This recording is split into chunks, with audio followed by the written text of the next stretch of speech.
join me in the Pledge of Allegiance, please? I pledge allegiance to the flag of the United States of America and to the republic for which it stands, one nation, under God, indivisible, with liberty and justice for all. Oops, thank you. So the first item is public comments, and I see on the roster, and I'm not sure about virtually, that we have some interest in speaking about the library. So you could do it if you like, come up and make a comment now about the library, or if you prefer, we're going to have a presentation about the library, and you could make a comment after the presentation. So Scott and Susan, now or at when the library comes up, okay? And let's see, we also have Jennifer. Did you want to speak now about the library, or did you want to wait and speak after the presentation? Okay, so anyone virtually that would like to speak at public We'd like comment? to listen first. Thank you. Say that again, please. To listen first to the presentation. Thank you. Okay, so anyone else virtually would like to make a public comment? No? Anyone else in the audience? Public comment? Okay, hearing none, we'll move on. First item is presentation of the semi-annual report on the Coos Bay North Bend Visitor and Convention Bureau. Janice, how are you? Good evening, Good to see Mayor, you. City Council members here and on screen. Give me just a second here to share my presentation. Good, that'll give me a few minutes to, I was remiss in mentioning, and I do this, Lucinda and Drew will not be attending the meeting this evening, and Carmen and Sarah, Carmen Matthews and Sarah Stevens, our counselors, will be attending virtually. So I'm Janice Longley, the Executive Director of the Coos Bay North Bend Visitor and Convention Bureau, and it's my pleasure to present our semi-annual report. We do this every 6 months or so. If I get too jumbled, let me know, and I'll remove my mask. First, I always like to start with the budget. It shows where we are and where we're going. Our second quarter just completed at the end of December, but hotels have a whole month to remit their lodging tax, so I don't have second quarter data yet. But we ended our first quarter at 80% to budget as far as our income is concerned, because we had almost twice what we budgeted for carryover come in, and we were at 52% of our lodging tax collections from the City of Coos Bay, City of North Bend, and the Coquille Tribe in the first 3 months of our fiscal year, which puts us well ahead of pace and allowed us the confidence to ask our Board of Directors in December to approve a supplemental budget for the $181,542 that we were over in our carryover, to add that to some expenses. We're going to use that for more advertising, some special projects, and in our Visitor Information Center, we are well ahead of pace in our sales of merchandise, so we'll need to purchase more merchandise, so we need that funding. So very happy with where we stand so far. I wanted to show a couple of our ad campaigns. In the fall, we do our Fall 15 campaign, which really are promoting mountain biking, kayaking, hiking, gaming, those kinds of things. And we do them through full-page ads or half-page ads in magazines. We do digital, and we do billboards up and down the I-5 corridor. In December, we had a Holiday 25 campaign. We had 5 lodging properties that agreed to give a 25% discount on lodging, and that was for the month of December only. So this campaign only ran from a little into the end of November to just past Christmas. That way people had a chance to take advantage of the offer. Again, we did magazines, digital, and billboards with this campaign, and I'm going to talk a little bit more about this campaign in a little while. We also did the Mail Tribune's homepage takeover, which is, we have the entire front page of their website with all of our graphics, all of our look and feel. And we do a lot of sponsored content with publications through their newsletters. We own all the content, but it goes out to their lists. We do that several times a year. Right now, we're running 2 campaigns. This one on mountain biking is in the Bend market only because all of their mountain biking trails are under snow. So we're trying to get them to come out to the coast to ride Whiskey Run, which is open all year round. We did this mostly through digital, but also some television in the Bend market. And it's storm watching season, although you wouldn't know it by the fact that we haven't had a storm in January. But we still promote it at this time of year, and we do have some lodging properties that give 15% discount. We did full page ads for this one because that photograph is so stunning with the rainbow coming out of it. We did that in 1859 in Outdoor Northwest magazines. We did billboards all up and down the I-5 corridor, television ads, and we are still working with some Spanish language publications. So at the last meeting, I mentioned that we had contracted with a big data company called Datafy. Datafy, this is real big brother, not gonna lie. They track cell phones. They know where your cell phone lives. They know the demographics of who you are and the cell phone that you carry. So whether you're a household with 2.5 kids, or you're a single, or you're a millennial, or a boomer, we know this data. What I don't know is exactly where that cell phone lives. So I can't go and like show up at people's door. But the information we got from this company, so when we signed up with them, we asked for 3 years back information. So we have 3 years of historical data, and this is some information that I just find amazing for us. So when we get economic impact data from the state of Oregon, it's for the county. This is the first real research we have for Coos Bay, North Bend, Charleston only, and tells us who our visitors are, where they came from, and what they did while they were here. So looking at the last 3 years, 2019, 2020, and 2021 in total, we had 978,000 individual unique visitors to our area. Now that's just one visit by those folks. Some of them came multiple times, for a total number of trips of 3.14 million trips over 3 years.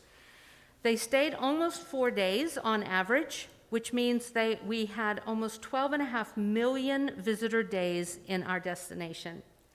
Now this is data we couldn't have found any other way except through this company. This also gives us some visitor trends, and the orange line is 2019, red is 2020, and the bluish green line is 2021. So you can see 2019 was a good year. 2020 was starting really right on pace with 2019 until, of course, the pandemic hit, and then we fell off the cliff. But by June, it was pacing again with 2019 and stayed pretty close to 2019 all the way to the end of the year. 2021 has outpaced 2019 by quite a bit, especially all through the middle of the year. It tanked a little bit at the end of the year, but that's because we didn't have holiday lights. So I took those data points and I split them up by the 3 years, just so you could see how the numbers broke out. Of course, 2020, we knew that the numbers were going to go down, but 2018 was significantly better in the number of visitors, unique visitors who came, the number of trips they took, and how many visitor days they were here, which was 4.8 million days in our area, and that was for 1 year. And so we wanted to look at our top markets. Where do our visitors come from? Surprisingly enough, our top market is Portland. We always assumed, because we didn't have this data, that it was Eugene, because they're only 2 hours away. Medford, Klamath, also closer than Portland. But what really surprised us was that Seattle-Tacoma is our number 4 market. We don't even advertise in Washington State, so we're going to start doing a little bit more up there. So again, I broke this out over the 3 years. This is our top 12 markets. This is visitor trips from these markets. So the top 5 stayed the top 5 across the board. They just increased in 2021. We had 110,000 more visitor trips from Portland in 2021 than we did in 2019. The surprise for us was Fresno. For some reason, 103,000 visits came from Fresno in 2021. So we're going to have to figure out why Fresno likes us so much, and we're going to figure that out. So I mentioned this campaign. This is our advertising campaign that we did in December. So tourism marketing is an inexact science. We cannot say that somebody saw our ad and came to visit. because we're not selling a widget. We don't have that direct data. We can say they saw our ad and came to our website. We can say they came to our website and went to the Best Western's website, but I don't know if they booked a night because I don't have that data. This company feeds ads to cell phones, and they can tell whether the person saw the ad and if they showed up in our destination. So this was our ad campaign for 25% off December lodging special. We did 26 various ads, different sizes, different pictures, mostly storm watching this cute little girl with her clams, and of course Shore Acres is always beautiful. We fed this to Portland only. So we did this in the Portland DMA, which includes all of their little suburbs, and we targeted people who had traveled to the coast, Lincoln City, Newport, Cannon Beach, Seaside, and of course here. We spent $2,500. That's an important number to remember. We spent $2,500 on this campaign. It ran from December 1st to just after Christmas. As you can see, there are some other DMAs that caught this ad because they were probably in Portland for a length of time to catch the ad. So, the middle column, impressions, is the one that's most important on this. 337,000 eyeballs, or double eyeballs, saw our ads on their cell phones. 681 of them clicked through to our website. That's a 0.2% click-through rate. That's above average. A click-through rate is about 0.12 to 0.18. But that 337,000 eyeballs. So one of the things about travel marketing as well is that we know that people see ads, but it can take them months, even sometimes years, to actually go to a destination that they see an ad for. So the next slide really surprised us, and this is new data that the council does not have. I pulled this yesterday. Between December 1st and yesterday, so January 31st, of those 337,000 people who saw an ad on their phone, 1,473 have shown up in our destination since they saw the ad. This is the first time we can attribute visitors to ads. We had 5 lodging properties that participated in this campaign of the 25% off.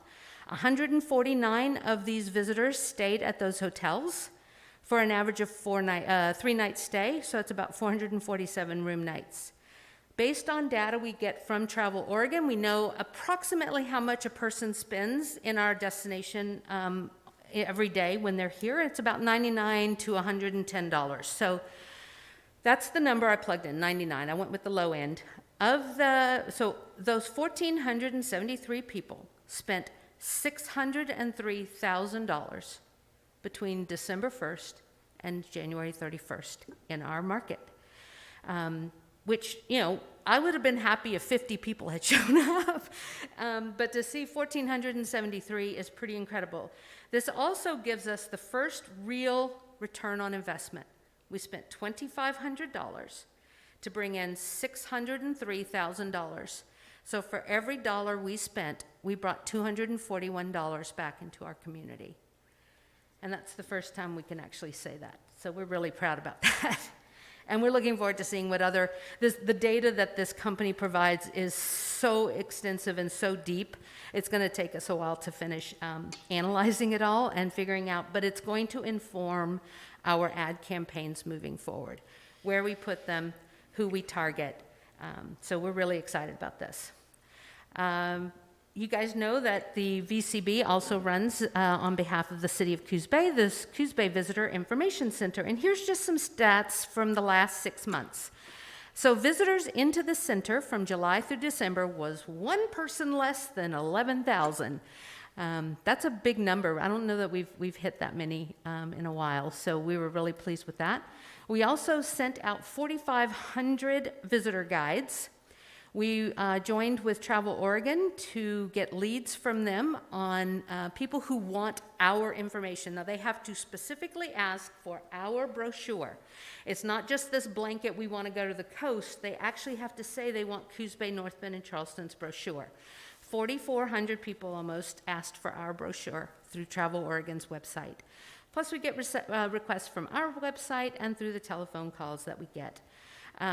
We also have a lot of merchandise in our visitor center. If you haven't been to the visitor center lately, I encourage you to come back because we've got really great things. We just got magnets in that we had designed specifically for each of our destinations. And so we have a lot of that. We budgeted about $20,000 in sales for the year. And in the first 6 months, we sold 3/4 of that goal. So we are at 16,400 at the end of December. So we're really proud of where we're moving with the visitor center as well. And of course, we always need volunteers.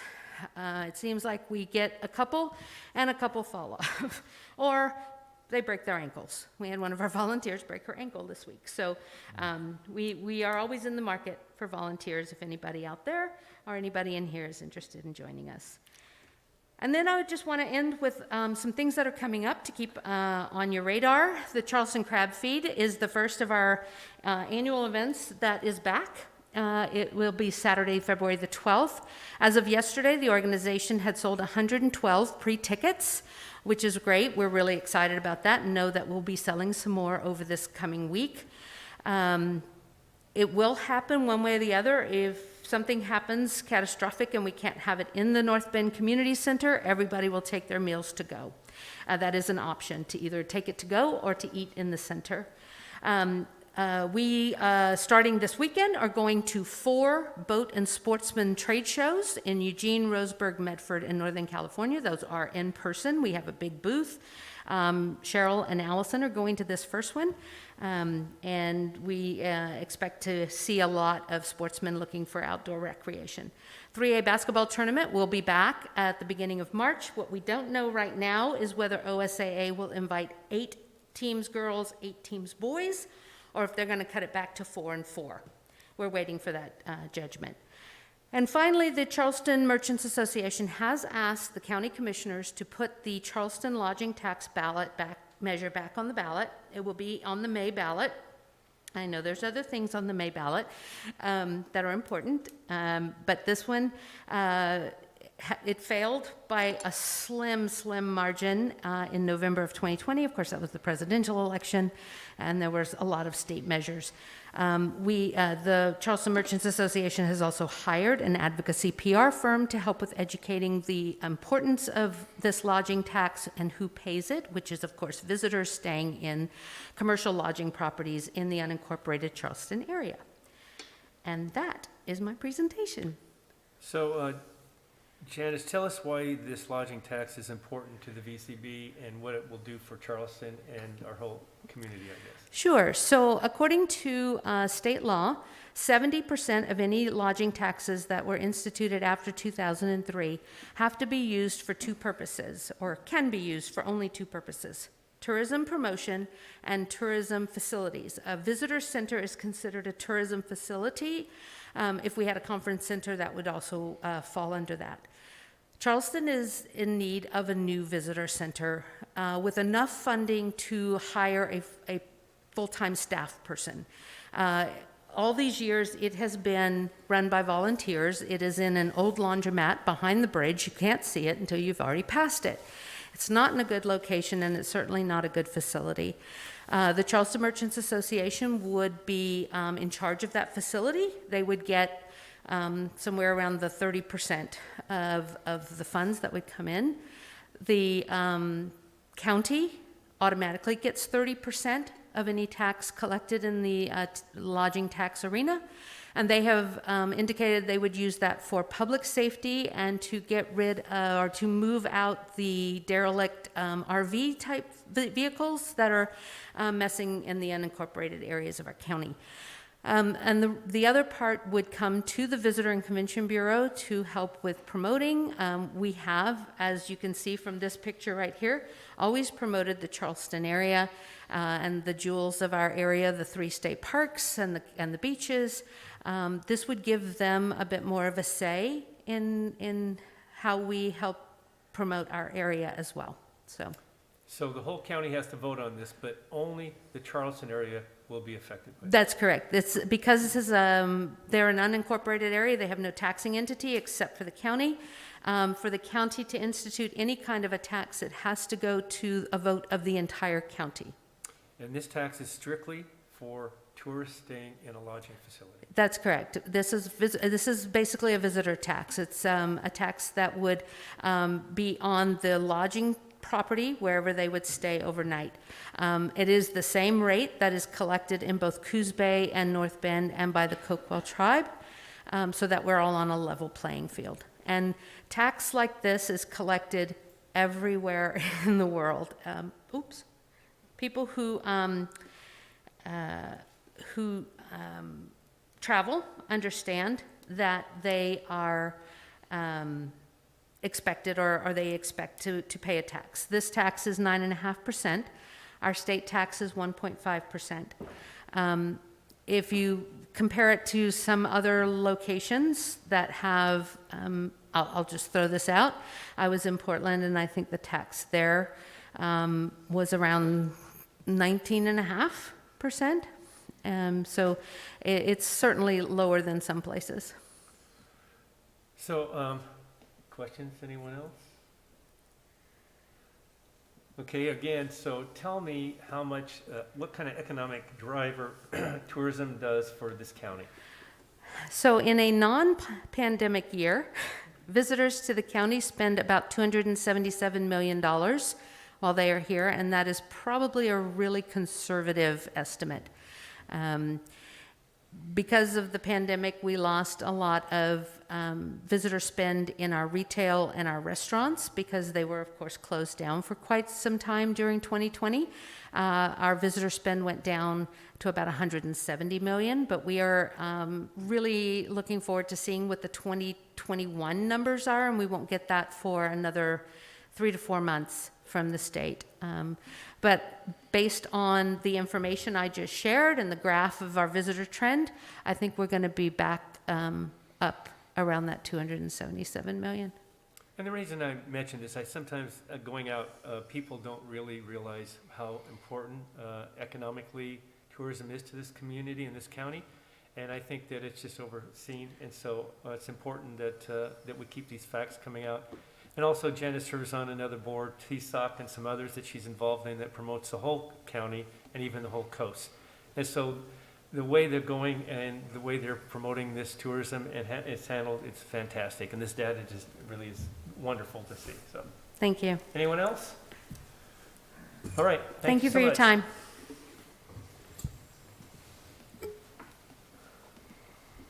Okay, next item is going to be discussion and approval of a recent Parks Commission recommendations.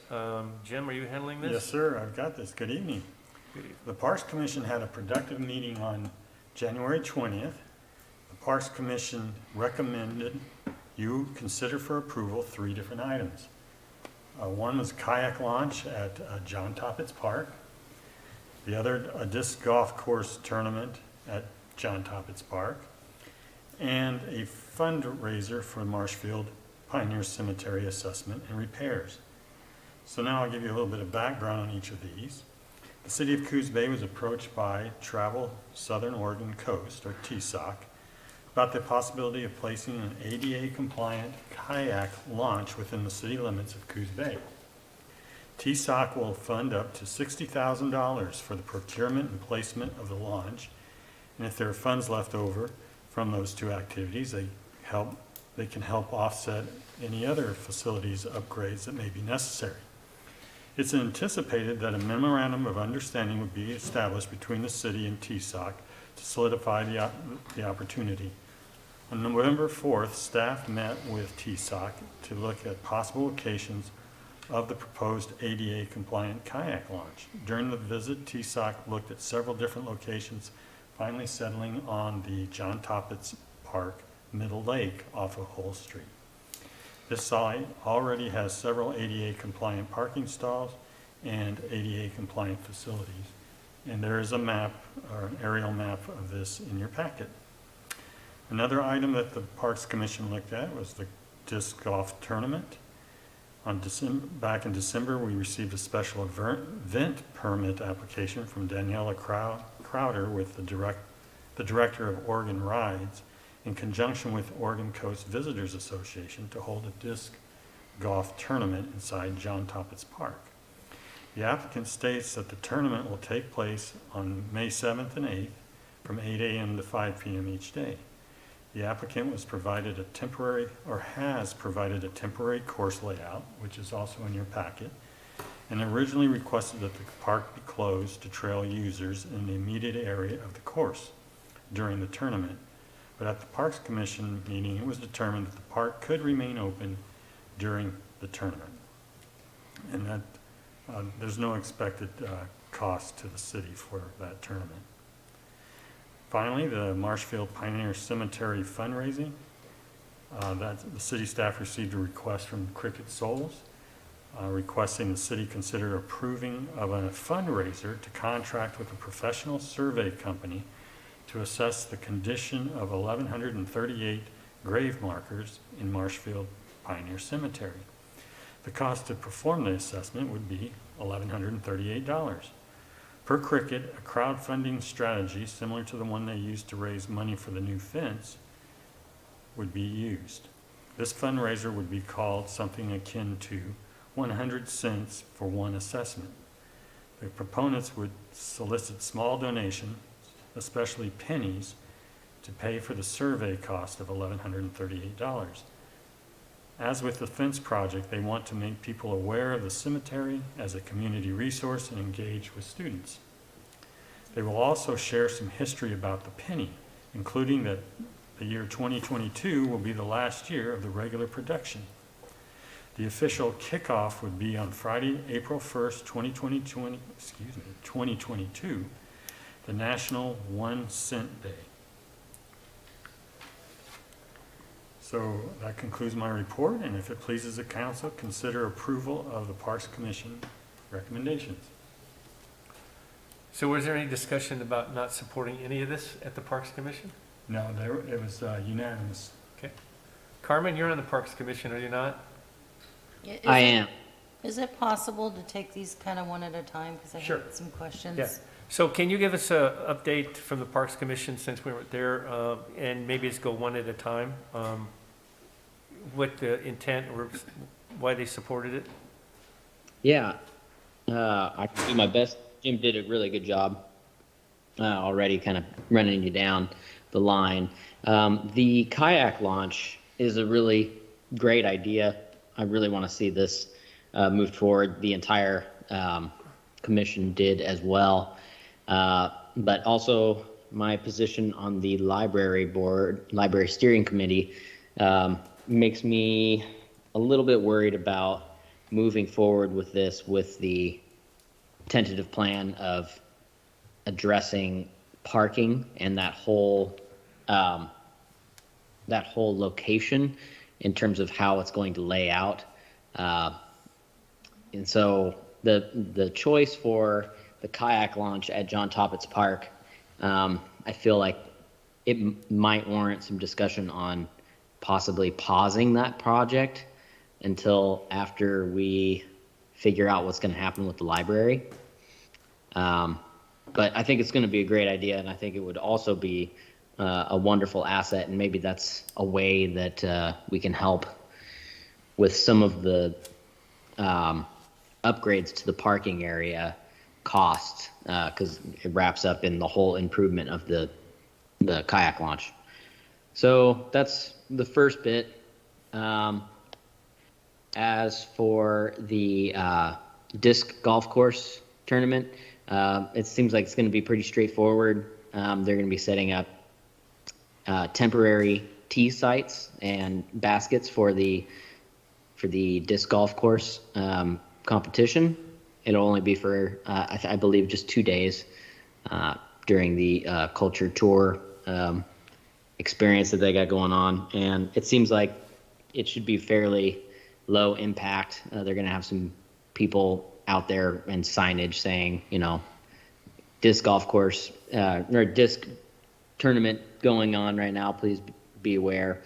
I think it'll be a great way to bring some interest about bringing a disc golf course to John Toppett's, and it is something that is kind of on the radar for the Parks Commission, and I think it would be another good asset if it happens to be right where they're locating at this time. That'll, once again, I think it'll be kind of contingent on the library siting and how that all plays out. But it's something to think about for the parking as well. And then Cricket Souls and what she's doing over at the Pioneer Cemetery has just been phenomenal. She's always working so hard to improve that asset, and we all are pretty much behind her in her efforts to improve that in any way. She does a lot of work basically on behalf of everybody here in the community, trying to improve that and make that a much nicer place. And I think it would be something that is worthy of our support. That's pretty much my rundown on it. If you guys have any questions, I'm down to talk with about each one of those independently. Okay, so as it's been suggested, we'll take one at a time. Let's start off with the kayak launch. So Stephanie? So I'm looking at the drawing on the photo. Let me first say that these kayak launches that are being coordinated by the organization are fantastic. I have been able to use them once, and I can tell you if it hadn't been there and hadn't been so easy to use, I am not very coordinated. I am not very athletic at all, and it made it absolutely possible to get in and out of that thing. It's amazing. So it creates opportunity for people who maybe wouldn't have had the chance to do that. So I'm totally behind this project. But I did have some questions on the location. Carmen answered one of them with regards to the library. But another one, I noticed that it's taking over a place where people also launch canoes and other vehicles, rafts to fish. Will that still be accessible for those folks? I believe so. I haven't seen a design yet for this particular ADA compliant launch. I've seen others, and it should be something that they can coexist. Okay. So I can tell you, Stephanie, I sit on the TSOC board with Janice. Dave, what's Dave's last name? So Dave came out and... Lacey. Yeah, Dave Lacey came out and does kayaking, this as a profession, and he does an analysis on all the other ones. And he came out and personally looked at the different sites in Coos Bay. And of course, he said this would be the best for the amateur kayaker. And he also believed that it would not interfere. Now, we'd have to make sure when they place it that that's going to be the case. So.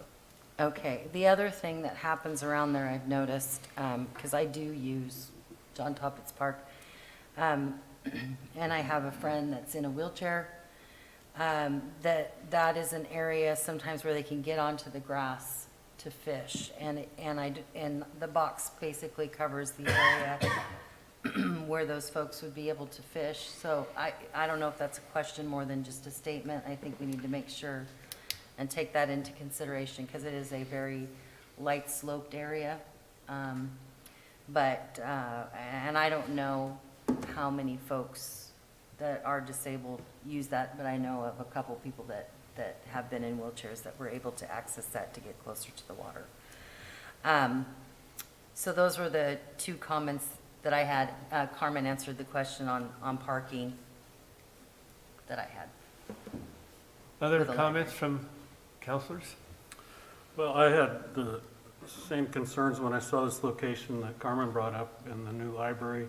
It's right where they're going to make some new parking, I believe, and the library will be fairly close to that. So I don't know if we necessarily need to delay the project, but I think we should at least keep the library design consultants in the loop on what's happening. Agreed. I totally agree. I mean, I think we definitely should, if that's where the library presentation's coming on, if that's going to be the way we proceed, so.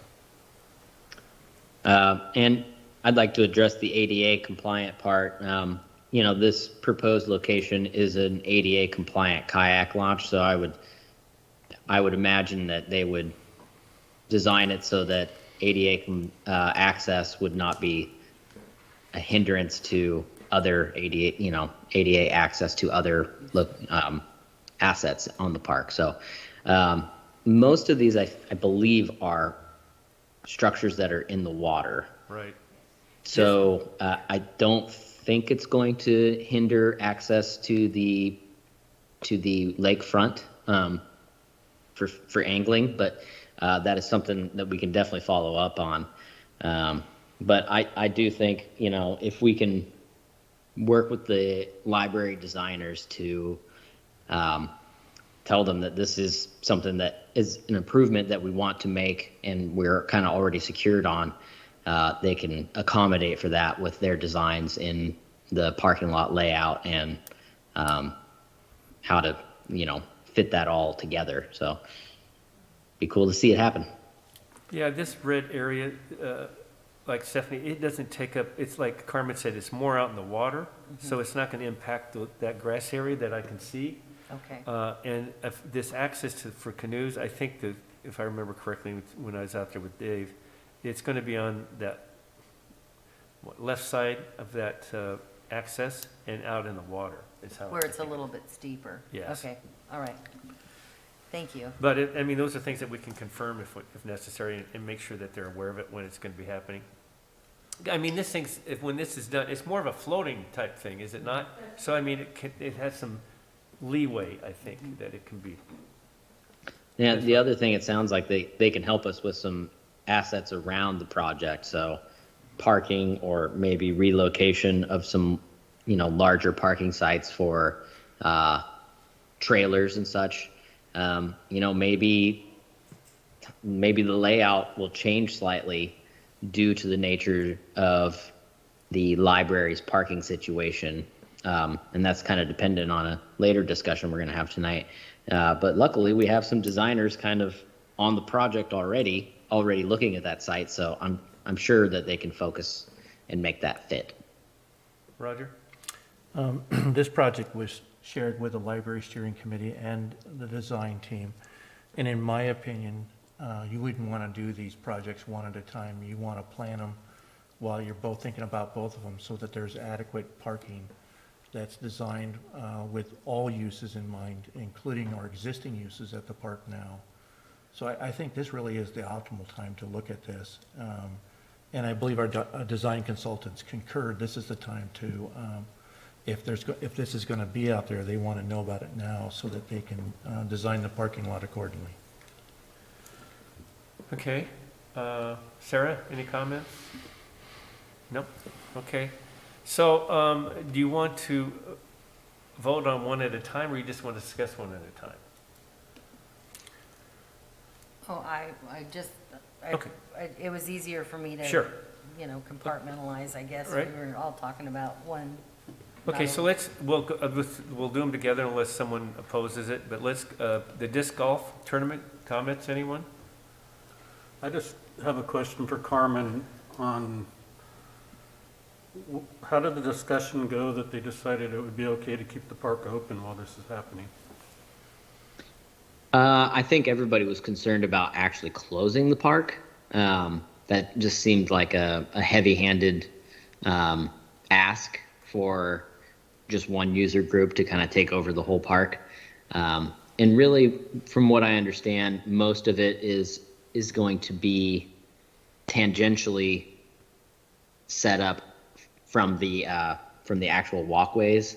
So, I mean, there might be some errand discs here and there, but it's not like they're playing on the walking surface. So, it's more of like the travel between the park, between the tee boxes, that will be extra traffic and such. So, we thought that it would be in the best interest of the park and the community to leave it open, but just make people aware that it's happening, kind of like a bike or a run contest kind of thing. So people are just aware that it's happening, and you set up signage all over around the park at the different entrances, and just make sure that there's adequate notification. How many people are supposed to be in the tournament? That's a good question. I don't believe registration is open at the moment. Do you have an estimate? Gosh, I would hope for 50. Yeah, I think, I recall speaking with a person that's going to be running this and has experience with them. I think 50 would be the average. The reason that I ask is because I have walked through areas that have had disc golf courses. And the difference between a running event or a bicycling event is the piece that is used leaves the hand, and there is no control on it after it leaves the hand. So, and they are shot with quite a bit of force to get them from one end to another.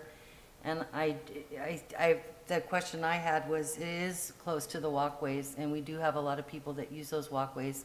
I too am concerned about closing down the park because that is a natural area and there's a lot of use in that, but those areas that are being used are the walkways. And so I just wanted to register my concern about that. I think what I've seen in using areas where people are playing disc golf, they try to be very cautious, but again, there is that point from point A to point B where there is no control over the disc that's flying if somebody walks in between it. And then also visibility. The difference between this park and the one that I was walking through is there was high visibility from point A to point B. So, I mean, it was easy for me to look and say, hey, I better not walk through there because there's a group over there with, that are playing disc golf. And we were able to communicate visually and verbally when it was okay to maneuver. So I don't know how that will be addressed. It's a pretty significant course, and I'm not sure how visible, how much visibility there is in between the tees. Well, I think that we could, I don't know, Jim, how you feel, or Roger, I think that we can make sure that feeling and concern is voiced to this group. I know it's going to be coming up. In fact, I think TSOC's involved in this. We could just make sure that there's some spotters around and ask them to make sure that if people are walking and that might be interfering with some of the play, to make sure that everyone's aware of it. Maybe that could be a way to allow this to happen and still keep people safe. We can put that as a condition in the permit application that they have. See, there's always a way, and that's great. That addresses my concern that I had. Yeah, there was some discussion on having spotters placed around the course. There was some hesitation from the event organizers about having that many people out there. 'Cause it would probably take, I don't know how many we're estimating, but maybe 20 people watching. And so that was a heavy lift for recruitment for volunteers to maybe, be the spotters. But I think if you put it in as a contingency, that's better than just saying no. So just ask if they can have some spotters and ask for volunteers and make sure. I think we're concerned about safety, that's all. Sure. I think is that adequate, Stephanie?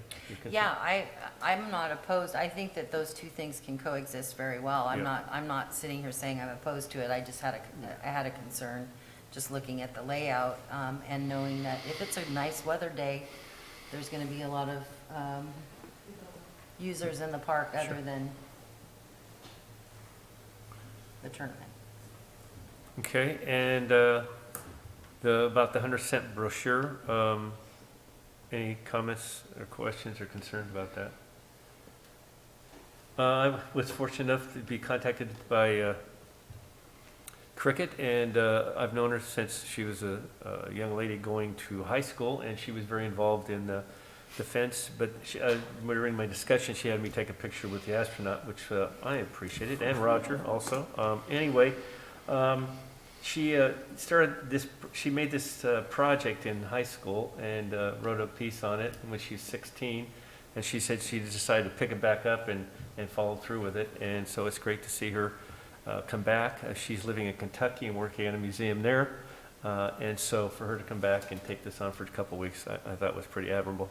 And nice that she has such a care about this area and that cemetery so much. So, anyone else? Okay, so what we'll do, we'll just vote on these as one, I guess? Is that all right with everyone? Or do you want to take them separately? I'm okay with one. Pardon? Doing it as one? Take it as one? Okay. So I need a motion that we adopt the Parks Commission's recommendation on these three topics, items. I'll proposed make a guide. motion to approve the Parks Commission recommendations with our recommendations as a council. Does that make sense? Yes. Second. Been moved and seconded to accept the Parks Commission recommendations on the three items, and being specified that the disc golf tournament would have some spotters, as we had discussed, And the library design consultants would. and the library consulted on- design consultant on the kayak launch. Thank you. Okay, any other comments or questions? Hearing none, I'll call for the question. All in favor say aye. Aye. Any opposed? Hearing none, it passes. Thank you. Next item is the discussion on regarding the new library facility. There's a few issues, or not issues, there's a few items that we need to address this evening. And so, Sammy, are you going to handle this? Sorry. I'm going to start. The Library Steering Committee did meet with Hacker, the design consultants, on Thursday, the 27th of January, to discuss several options regarding the new facility. And so I'm going to move to page 27, as slides. Basically, what they've done is they put together what they call massings. There's no design of the building yet, but basically blocks to represent where it would sit on the site. Okay, so they gave us four options, A through D. The committee discussed it, and I'm going to go slightly out of order here. Option B and C, well, I'll go in order. Option A is a one-story with a green roof on it. It is one story, so everything would be on one floor. And they did show us, if you want to move to the next slide.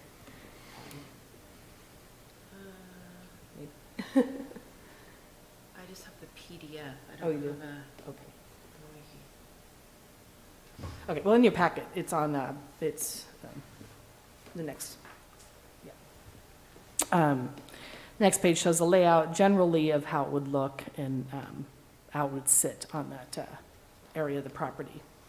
For the most part, people liked option A due to the one-story capacity especially. And we'll just move on to option B, which was presented as a two-story, basically two blocks kind of sitting on top of each other. The top story would have most everything there, and the second story was almost like a quarter of a story, really, the way it sits in the ridge. And so that one, I think almost every committee member said, no, that's kind of a, Sammy, I think it's different. The basement is the quarter one. I'm sorry, basement, yeah, would be the quarter. So really not utilizing the space quite as nicely as some of the other options. So option B was ruled out. And then if you move on to option C, was another two-story. And this layout did split the collection essentially in half, children on one level and adults on the other level, and split up some of the meeting rooms. Ideally, it would be nice to have the collection all in one area, especially families coming in. You don't want kids going onto one floor, adults going on the other, that type of thing. So that option ended up not being as viable as some of the others. And then we move on to option D, which kind of sits almost like a T, for lack of a better description.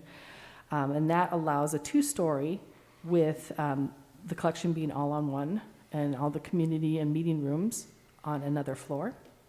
It also allows for a partial accessible green roof, about half the the space of one of the floors, which would allow for outdoor programming space.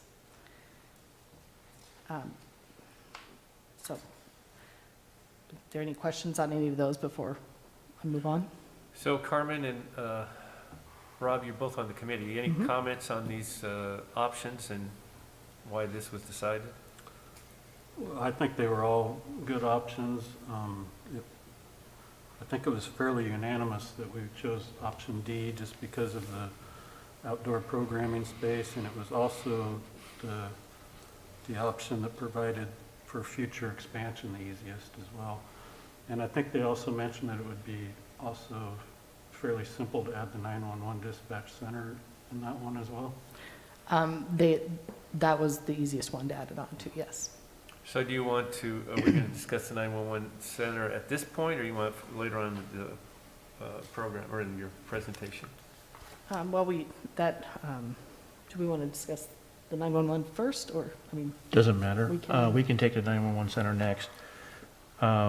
As has been shared with the council, we recently expanded the 911 communication center in the Coos Bay Police Department to include providing services to the city of North Bend. That increased the number of dispatchers we have working in the center at any one time. Currently, we have just barely adequate space to house those people, but we have no room to grow. We anticipate the center will grow over time as population grows or as we begin providing more services to other entities. We currently provide services to not only North Bend, but the city of Coquille, both police, fire, and ambulance. We provide dispatching services for the Coquille Tribal Police, SWAC Security, and we do provide some limited services to the Confederated Tribal Police for their facilities out in Empire. As things progress and as populations increase, more calls will come in and we'll need more persons to handle those calls. This is the opportunity that presents itself that we could actually design a center that's adequate space for future expansions and also take the 911 center out of the tsunami inundation zone. I think it's also would be helpful in seeking voter approval. But this is an excellent opportunity, and I would want to give credit to Chief Chapinar for bringing this concept to us. Most people know me. Once we start down a path, I like to continue down that path, and I hate deviating. I like looking for that finish line and heading towards it. But this is a great opportunity, and I think as it was discussed by the Library Steering Committee, I think it has the full support of the committee. Also, and I believe it did have the full support of the steering committee, but also it was discussed that this would provide for somebody being in the library facility 24 hours a day as well, which helps with security. It would also have another side benefit that with dispatch out there, you would have more officers coming and going from the site, providing even more additional presence in the area. Chief, did you want to add anything?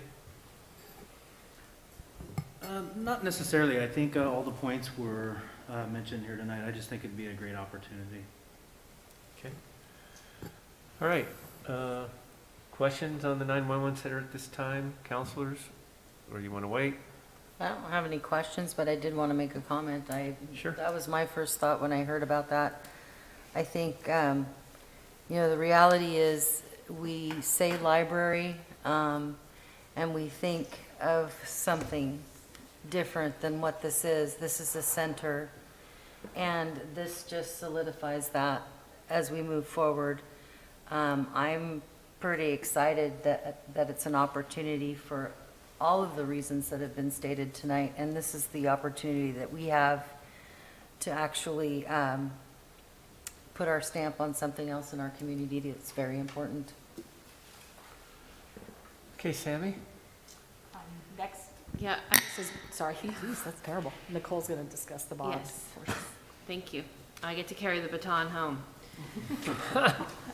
So at our work session, you were presented with some financing options. There was 5 scenarios included in that. And essentially what we kind of wanted to do was present what we think might be options for you to select, hopefully the option that is most palatable to the public. And looking, I'll just kind of read through each of these a little bit from the summary. So the first option that you were presented with shows level combined payments. So what that means is that, as maybe most of you know, we have a general obligation bond already in place for the fire station that was built on Elrod. And that has several more years before it's fully paid. So we take that into consideration with adding this new GO bond.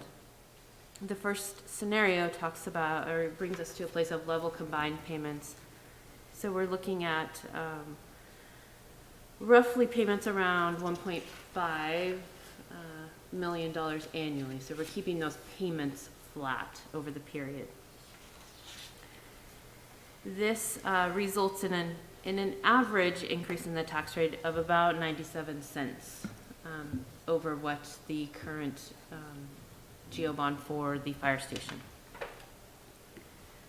The second scenario looks at having level payments for just the library GO bond issuance.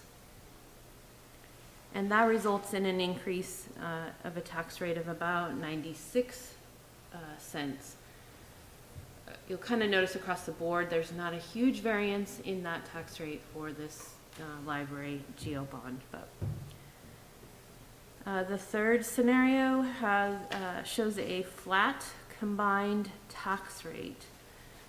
So that means that the tax levy for the existing fire station bond and the new library bond would remain somewhat level over the period.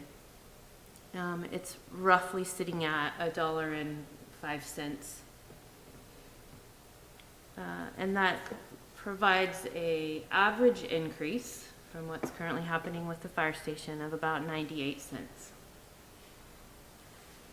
The fourth scenario presents a flat new tax rate, meaning that the new library bond remains relatively level from year to year, with the tax rate at about 97 cents. That gives us an average over that period of about that same amount. And the final scenario is level payments, but holding off to actually levy beyond those initial interest required payments until the GO bond for the fire station is complete. So we would not fully levy for this until after that point. We expect the GO bond to be paid in fiscal year 27. And so we would begin levying after that point. And this scenario results in an estimated average rate of, again, about that 97 or 98 rounded cents. So if I understand correctly, Nicole, 1 through 4 would also, there still would be an existing 40-some cents, 43 to 41 cents added on to these rates, 1 through 4, but not on number 5.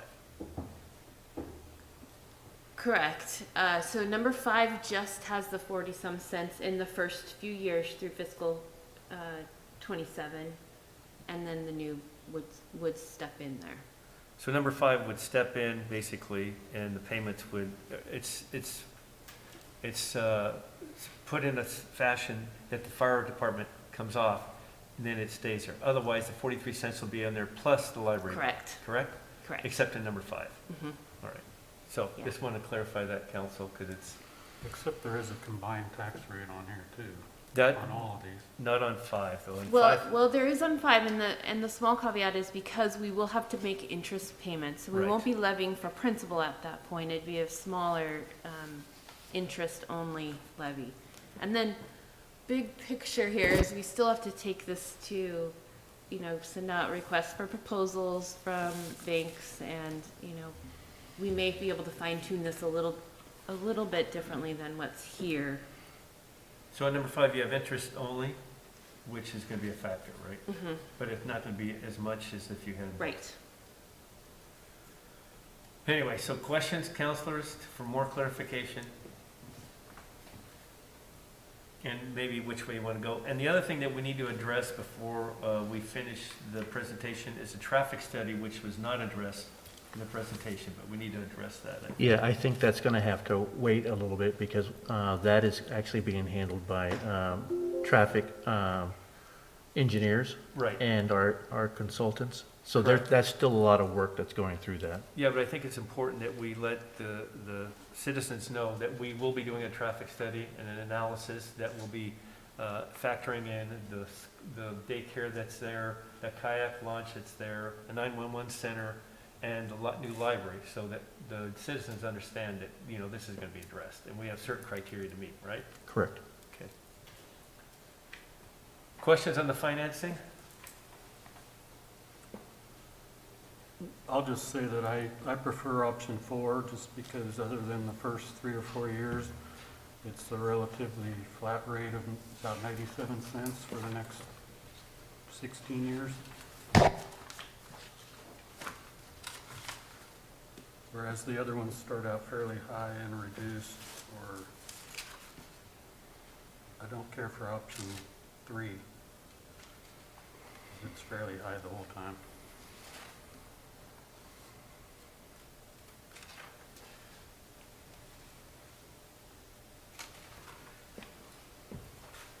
I don't know. I like the idea of 5 where the voters understand that we don't put as much of we want to make it as palatable to the voters to understand that, you know, but 4 would be fine too, but anyway. Do you want any clarification on either one of those? Or Well, I think our goal is perhaps to try to find what we believe we're going to be successful with. That may be challenging to kind of know what the feel is out there in the public. Right. I think overall, when you look at what that average tax rate is, it's fractionally different amongst each Between- scenario. between 4 and 5? Between all of them, you're hovering right in that 97 to 98 cents. So, and I get that that's, you know, once you factor that in for a per person payment, you know, it's So when I get my tax bill, if this passes, right, and we do 1 through 2, 3, 4, 5, whatever, I'm going to see the library bond and I'm going to see the fire department. yes, they'll be two separate. Okay, so at what point will I just see, even if on number 5, I'll see both still? You will see both through fiscal year 27 when the GO bond's paid off. Okay, And then we won't see that anymore. We won't need to levy for that. It's paid in full. So you will see them both in all scenarios. but just the interest only in number 5, Yes, which will be less yes, than it is on the others. yes. Okay, Not combined. Less if you just look at the library payments. You won't Right. be levying for principal repayment in number 5 in those first few years. so it's just going to be interest on number 5. But what I'm saying is combined, they're gonna be significantly higher than the other ones for the first 6, 7 years. On 5. Yeah. Well, if you look at the tax rate on number 4 and 5, you're looking at 137.72 versus 105, 1.05. You've got to look at the tax rate here, I'm looking at. the combined estimated tax rate and estimated tax rate. So if you do that, it starts in 2024, I guess. I don't know why we're on, but anyway, if you look at that, Yeah, look, it's 105. yeah, 105 is the estimated, and this is on number 4, it's 1.372. Yeah, that's what I said, the first 3 or 4 years, but if you go down the line, Number 5 is a lot higher than the other one. And number 4 stays more Yeah, and so the consistent and reason is for lower. 5 is because we're not paying any principal up front. We're Right. catching that up as we move along through. So we just have to, so you'd have to determine if you want both levies still on the tax bills and at 47 cents, or versus just an interest only. Is there one of these that is less work to administer for the finance department? Well, we always like level payments across the board because it's easy to budget that way, but that's pretty small potatoes compared to the big picture, so. So how about the rest of you, Stephanie, Carmen, Sarah, what's your feeling on any of these financing? Do you have a preference, one way or the other? I think people budget too, and I think, we have to take that into consideration, leveling things out. I hadn't really considered for until you mentioned that, and I'm kind of, And another I mean, kind of scenario that we It didn't just depends. I run- mean, at number 4, it starts out higher and then it levels off and deteriorates a little bit less, to some degree, until you get to, well, let's see, until you get to 2038, then it's about the same.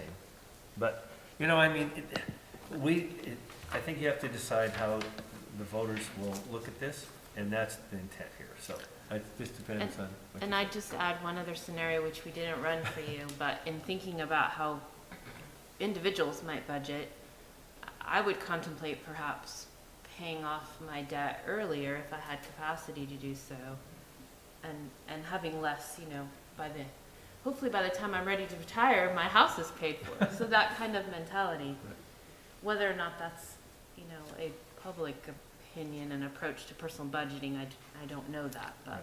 that is a scenario we did not run. well, I actually think that's something we should run.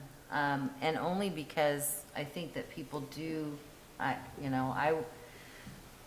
just use myself as an example. I wasn't going to buy or finance another car when I was younger until I paid off the one. I mean, I learned the hard way, having 2 car payments at once. And so I think, where the demographic is in the community, and where that age group is, they look at that. And I think maybe that might be worth looking at. It certainly could be, and you may also see if there was an opinion from the library steering committee as well. I mean, I don't want to put us behind on this. We are literally on a dead run to needing to get this done, but, We have to make a decision by the next council meeting, Yeah. correct? So the timeline for this is by the 25th, you have to have a statement to your elections official, what you'd like to be on the title, or the ballot. We have until March, I just had this out, March 17th to file that with the county. Obviously, we could get that earlier, but it needs to be filed with your election officials. We have to then publicize that, so people know that there's a ballot measure pending, and they can go through the process if they want to question that. So, does the council want this to go back to, the steering committee meeting before next council meeting, where they can come back to a recommendation, or do you want to try to make a decision now? I think it can wait to go back to the steering committee and then back to the council at your next meeting. Are you all right with that, Stephanie, Carmen, Sarah? So you don't need it by the next council meeting? We do. The next steering No. committee No, meeting we isn't need- until after the next. Oh, council right. By the What- 25th, we need to come to a consensus so that you're filing your statement with the elections official. does the steering committee meet Not till in the time to have 17th, an must be. opinion on this? Or do they have any comments tonight? We could have a steering committee meeting. That's not a problem.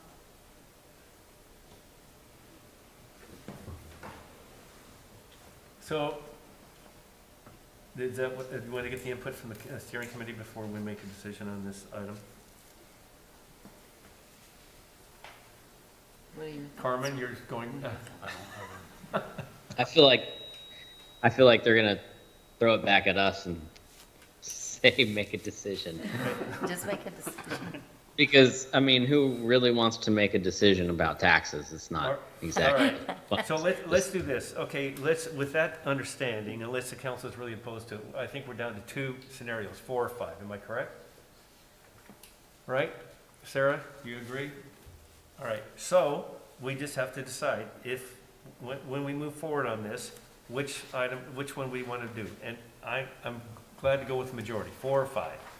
Can I make one more suggestion then? Sure.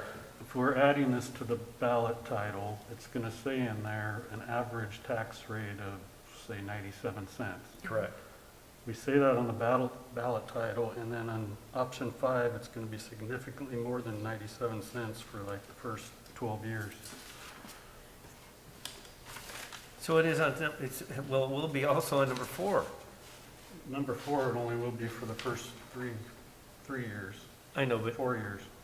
when you say the average tax rate, you're talking about the life of the. For the life of the bond. Right. So, I mean, I don't care. So, Rob said that, if you look at it, it's, number 4 is gonna be less at the beginning than it is on number 5, if you do the estimated tax rate.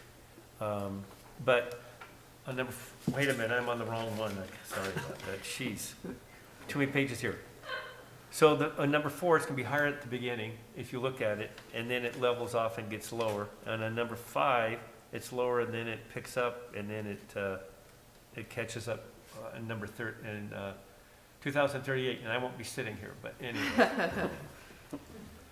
So, at number 5, by then the intent is that the fire bond will be off.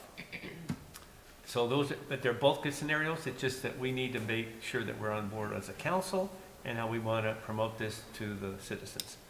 So that being said, Rob, I'm supposing you want number 4. That would be my vote. Okay. Stephanie? Go to somebody else. I gotta look at this. Okay.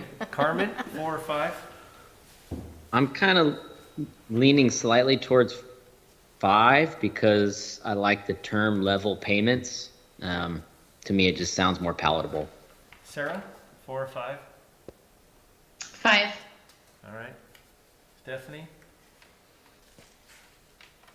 I'm really fine either way. I was really looking at 5 just because of the level, but I don't want to produce too much sticker shock, which is a little bit better with option 4. How's that for fence sitting? So we got a half a vote for 4 and a half a vote for 5.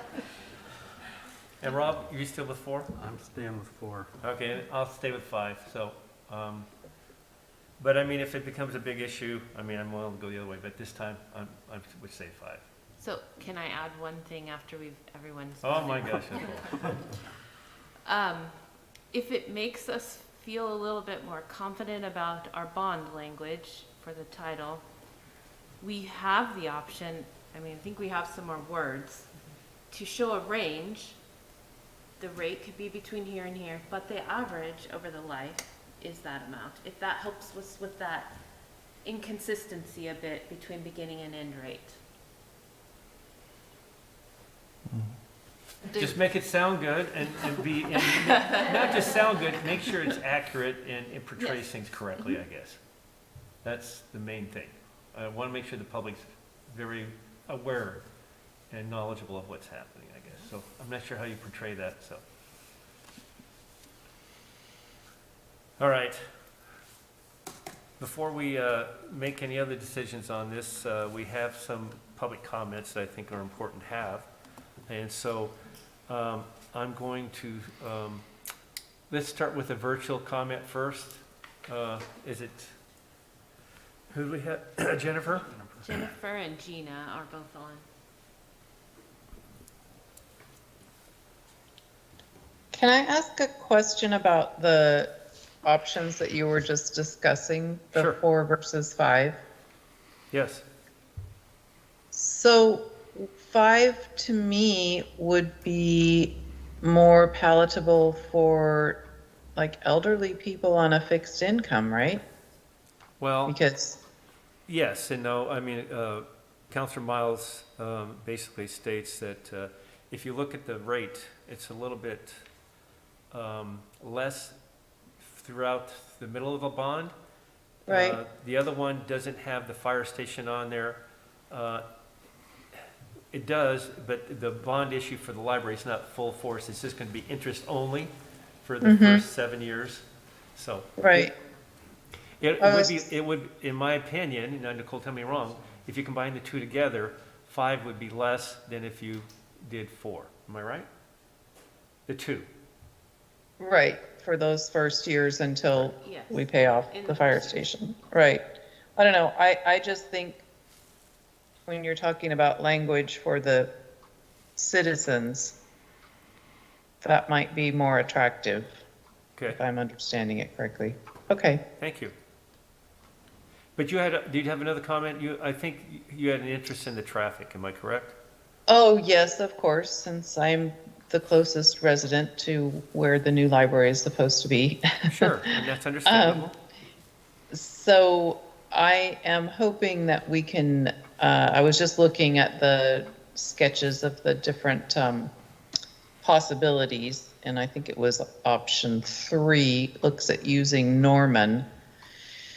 So there's the option of going in and out Hull, going in Hull and out LeClaire, which I understand that is out. But the possibility of Norman I'm hoping for, but I understand that the traffic analysis has to happen first. No, I really don't have any questions. I am thrilled to hear that it is going to include the 911 dispatch center. So that's great news. I thought that I had read something in the paper a while back about, aren't we going to get some matching funds for the library from the legislature? Don't we take our plan, once we get our plan? Isn't there funding through the state? You want to address that, Roger, or I can? I'd be happy to. So last year, we did approach the legislature, and I testified a couple of times and requesting $12.5 million. Unfortunately, we were not included in that distribution. Most recently, though, I have submitted another request to Representative Boomer Wright, in this case for $6 million on that request. In addition, we'll talk later tonight about potential sale of some property, which I suspect will also go towards this project. And that's all in addition to the hard work of the foundation, Friends of the Library, and with the knowledge of the library board is doing to raise funds, and they have raised what I would consider a substantial amount of money just from this community alone already. And they aren't kicking in full until we have the bond request, because that's when it'll be most effective. So the more we raise, the less that has to be levied. Did that answer your question? So yes and no. So you will be going back, we will be going back to the legislature? And Actually, asking, you're correct. I actually sent in a request last week. okay. So Thank the first you. time, Yes, it the does. first time we didn't succeed because of some things that happened, and it was taken off with other projects to be funded. And so Representative Wright approached us, and our city manager put in a grant for $6 million that we're hoping to get funded. Okay. All right. And then I think I saw that we're able to use the Urban Renewal Agency funds to help with the planning. On the design and probably whatever might need to be done on the traffic. I imagine that there'll be some participation, but that's up for discussion for the urban renewal at the time, depending on what the money, how much it is and that type of thing. But they're participating, I believe, $1 million in the design of the project to lessen the burden to the citizens, so. Nice. Uh-huh. Okay. Thank you very much. You bet, thank you. Okay, Scott, you're the next one.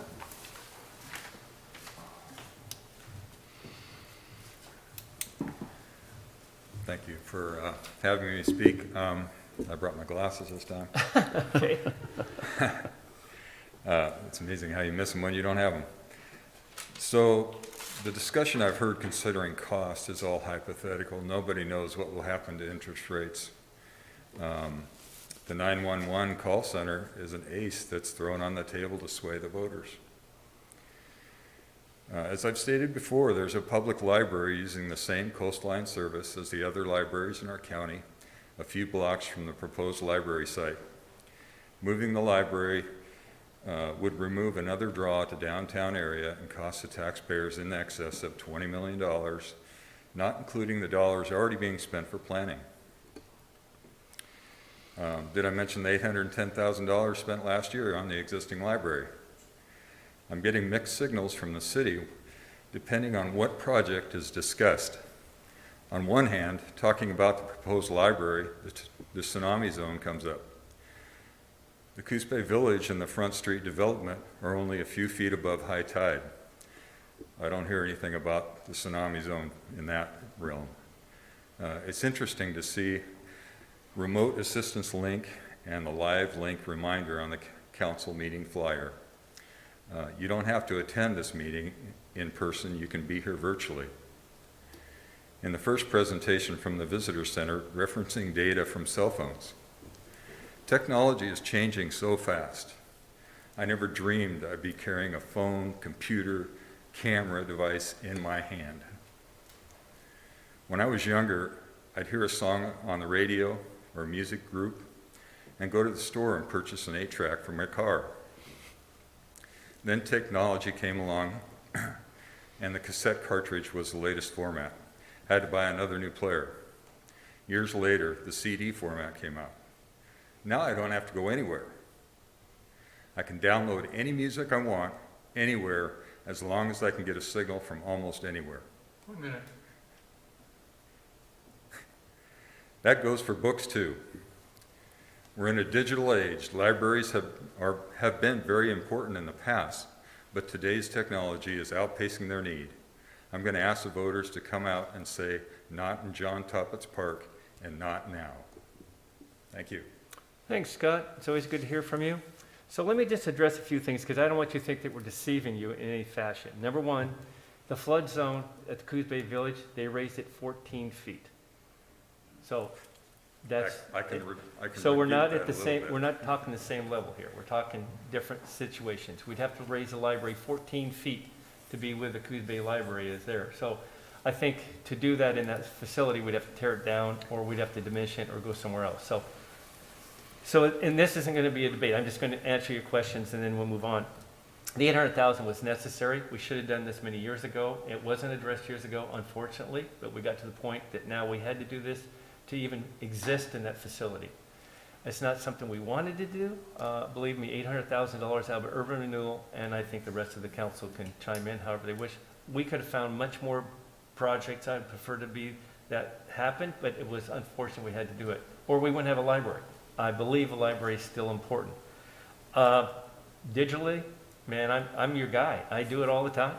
But we also realize there's 300,000 visits, and this happens year after year. It always amazes me. 300,000 visits, actual visits to the library. We're not talking digital visits, actual visits. And Sammy can address how many are digitally checked out and how much are actually checked out in person. So that even is with the younger generation, and it's just the way it is. The library is just one of those special places that is a meeting place. That's the other thing. We can't have meetings down there because of the library and the situation it's in. Am I correct? And so that's gone. And so I can tell you that if you talk to North Bend, they use their meeting rooms. Our meeting rooms could be used. So it's more than books. It's a gathering place. It's a meeting place. So I understand your concerns, and I definitely know how you feel, but I think there's a flip side to it. Can I persuade you? I don't know. I'll be glad to take you out for a cup of coffee and we can talk about this more. And I hope I can. And I want to be able to do that with the others because I think the library is an important piece of our community. It's just as much of importance, I believe, as schools are or good streets and roads. It's one of those community things that makes us an attraction for all kinds of people, the locals, new people moving in, and even our visitors and tourists. So, anyway, there's my spiel to your spiel.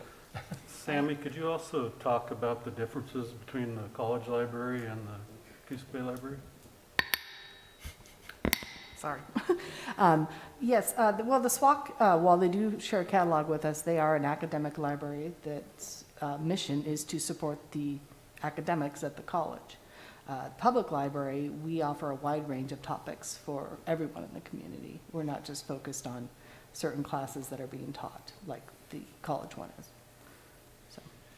So anyway, Scott, we'd love to have you back again. Go ahead. I also had a question. Do we as a public agency have different requirements than a private developer as well?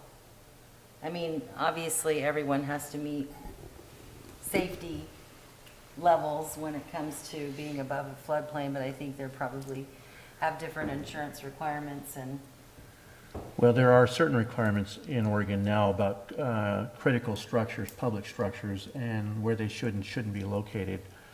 Has been a long-held belief by this council and councils before you that, one, we had to build a new library, and two, they wanted it outside the tsunami inundation zone, and they wanted to be able to utilize the large meeting rooms in a time of disaster for emergency services such as sheltering or feeding. And that would be a needed community asset that we don't have right now, at least in any of our facilities. Now, there are designated other locations for disaster gatherings, and they're spattered across the city, and we'll need them across the city. I'm probably speaking out of turn because we have an expert on the other side of the room here, but I mean, we have Marshfield, we have the Salvation Army, the Methodist Church, I believe, is one of them, but they are gathering spots. And when you have a community of this size, you're going to need spots throughout the community where people can gather and provide those services. And Scott, the 911 center, I can tell you, the chief is, Chaffner, brought this up at the last minute. Is it something to help promote the library? Absolutely. I will use that as a tool to promote because I think it makes sense. But I can go back in time and tell you that we need to expand the 911 center that we have. Now, we're out of the flood zone, and this is tsunami. We've had it upgraded. But the point is, it's not large enough. We're going to have to take part of the police station and maybe take they don't call it the meeting room, but Briefing room. Our briefing room. the briefing room and utilize that for 911. So can we make it work? Yes. Is it ideal? No. Going back in time, years ago, we had an opportunity that the hospital was going to build a 911 center for this community, and we couldn't come together and agree that's what should happen. But that's hindsight. So I think this is a good spot that was brought up by the chief. I think it's a good idea, and so that's why it was done there. Will it make this a better all-around facility because of it? I think so. Also, as an evacuation center, as Roger said. So yes, but it wasn't potentially, we didn't purposely decide to put it there to help promote it. It was decided by the steering committee and the chief that we needed to expand. And yes, I think it's a promotional piece, to be truthful. So. that technology that Scott mentioned is one of the reasons that we are running out of room in the facility that we have. This building was built and retrofitted.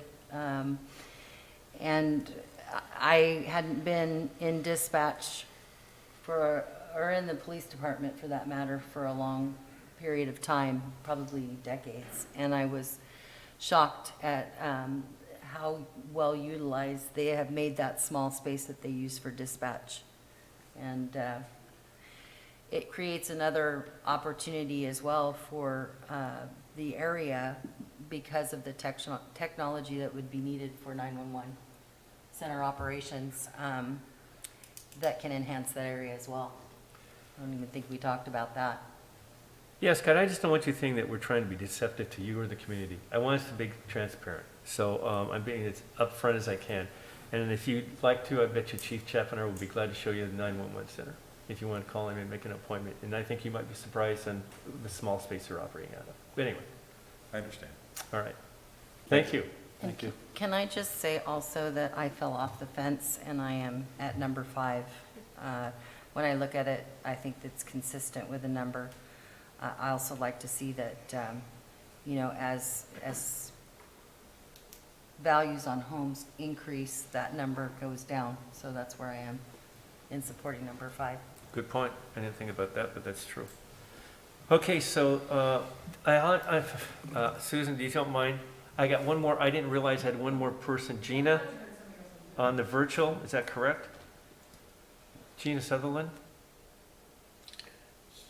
Did you have a comment? No, I don't have a comment. I've been very interested to listen to the discussion. I would just say I think that libraries are extraordinarily important community asset, and I am encouraged to hear the council's support of our library. All right, thank you. Susan, thank you for being patient.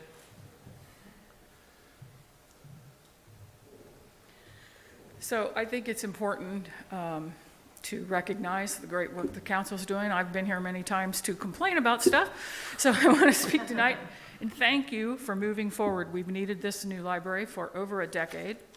It is a vital component to our community. It is why businesses come here. It's as important as having good schools. It's why people move here. I know lots of people in the community who checked out the library before they moved here, myself included. The move in the last 20 to 30 years has been to move libraries adjacent to or into parks. The symbiotic relationship between them is fantastic. It is going to allow our extraordinary library staff to continue and expand early childhood literacy programs, our parenting programs, all of our children's programs, the ability to have outdoor space to expand science and art and music that we cannot do in the current facility. It's going to be safer, a nice emergency site. And what most people don't realize is, well, our phones, our computers, and you can access a lot. Not everything is available digitally. That is a misnomer. There are lots of pieces of reading material, including books, that are not available online. They just do not exist, but they exist in our library, as does our local history in our special library program. And you have all the other programs like the Library of Things, the computer usage. Believe it or not, an awful lot of people in this community, myself included, do not have internet at home. I rely on the library. A lot of us don't have computers. I do happen to have one of those. They come to the library. So there are lots, libraries are not just about books anymore, and we need to understand that they are truly central to the community and the success of this community. So I applaud the council for stepping up after years and years of hearing us beg and need this new facility, that we're going to do it. And I personally am thrilled that it's going to be near a park, because it's going to do so much more for the community and the library. So thank you so much. Thank you. Okay, those are the only two that I have that are on the roster, but that doesn't mean that someone else can't come forth. So Janice raised her hand first, Kurt, so then I'll have you go next. So not only do I run the tourism promotions in our community, I'm also a new member on the library board. I am an avid reader, and I believe that libraries are still a vital part of our community, but from a tourism standpoint, they provide Wi-Fi for our visitors who may not have access to that wherever they're staying. Sometimes they're coming through and there's not a place. They can't stop in downtown and use the Wi-Fi unless they go to the library. So I think it's important to remember that this is not just for our residents, but we will have visitors who will also stop in at our library. And especially if we have wonderful programming that may draw some folks in that other libraries aren't offering. So I just wanted to put those 2 cents in. Thanks, Janice. Kurt?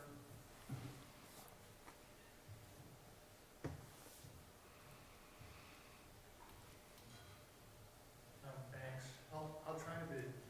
I'll try to be quick. First, I was just going to say I'm glad you put in the kayak. The hacker people that are doing the design work on the library are extremely talented, and letting them know that there's going to be a kayak ramp down there now, I am positive that they can work out the parking and the kayak ramp. And even when the bond passes in May, construction on the library won't start till probably 2023. and probably won't be done to 2024, first part of 2025, you wouldn't want to delay the kayak to figure out what's going to go on with the library parking. So that's great. 911 center, wonderful idea. I think it's a win for the library. I think it's a win for the city. I'm totally support it, and I know the foundation does as well. We already talked a little bit about SWAC being an academic library. There's some confusion about libraries and how close they are to each other and what they do. The SWAC library really is set up for research for students. It's not set up as a public library. Its demographic is completely different. I went in there today. They probably have about 200 books of general reading. If you want to go and get Louise Penny's latest mystery novel, you will never find it there. It's mostly reference material. They do have some computer access, and you'll see 3 tables full of computers, but only 3 of them are available for the public. The rest are available for students because they go in there to work. So it's really totally different than a public library. So it's not fair to say, here's all these libraries really close together. The other thing, although the odometer in my Ford truck may not be perfect, we get the concept that the new library in Toppers Park is going to be very close to the library in North Bend. And I think the reason that we do that is because the city limit of North Bend kind of butts up a little bit closer there than it does to the one here in Coos Bay. So I drove from the Toppers Park location for the new library. How much? 1 minute. Oh, I'll get it in there. From the Toppers Park Library to the North Bend Library, and it's 2.8 miles. I went from the North Bend Library to the current Coos Bay Library, and it's 3.1. It's 0.3 of a mile difference, and that's it. In actuality, they are about as far apart at the new library as they are from the current library.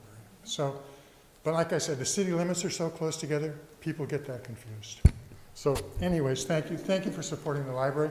Foundation is going to do the best it possibly can, and I can tell you we've got about 2.9 million right now, and we're going to get more. Thank you. Thank you. Thanks, Kurt. Okay, anyone else? Yes. I just have a couple of questions. I know this is going to be a ballot measure, is that correct? Yes. And it's going to be on the November ballot? May. Yes? Oh, May ballot, okay. And you don't know yet how much that the bond measure is going to ask for? We know it's going to be about 20, up to 24 million. Yeah. And we have, is that correct? I think we're trying to keep it right at 20 million. Right, Okay. but we're raising the funds, yeah, so to be correct, they're raising the funds, they've been tasked with raising up to $4.5 million or $4 million. $20 million is anticipated to go on the ballot. And the other thing that Scott mentioned, we didn't know what the interest rate would be. Right now, it's figured at 4%.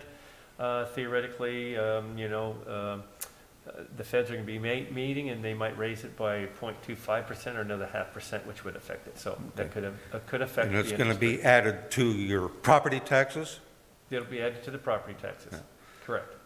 I wish you luck. I hope it passes, but, you know, I know people that see, you know, even if it's a 50 cents a thousand Sure. assessed value, people are reluctant to pass. So what happens if it does not pass? We'll have to reevaluate and make a determination where to go from there. But the bottom line is this: if this does not pass, we have to come up with a solution, because this library will not exist. And so, Yeah. with the community, we want to be without a library. You know, I don't believe that, and so we have to show the voters and the citizens Sure. that it's worthwhile to have. So, Okay, good. Thank you. good questions. Thank you. Can, Any other comments? Oh, can Stephanie, I sorry. just, the door is locked and somebody was trying to get in No. to the council. Sorry. Oh, somebody you know. I got a text message. All right, is there any other public comments? Okay, hearing none. So I just want to make sure, council, that we were, reviewing this is what we're at. The resolution will come back with a certain amount for the next council meeting, correct? Yes. Correct. So is there anything else that we want to comment on or discuss at this point about the library issues? I just want to say how much I appreciate all of the comments, and Scott taking the time to come and address his concerns. I know it feels sometimes like maybe you're the one guy at this meeting that has brought these issues up. I think it's important that we hear that, because we represent all people in this community. Anyone else? Do we need to ratify the? Well, I don't know. Do we need any ratification at this I point? think what we need first is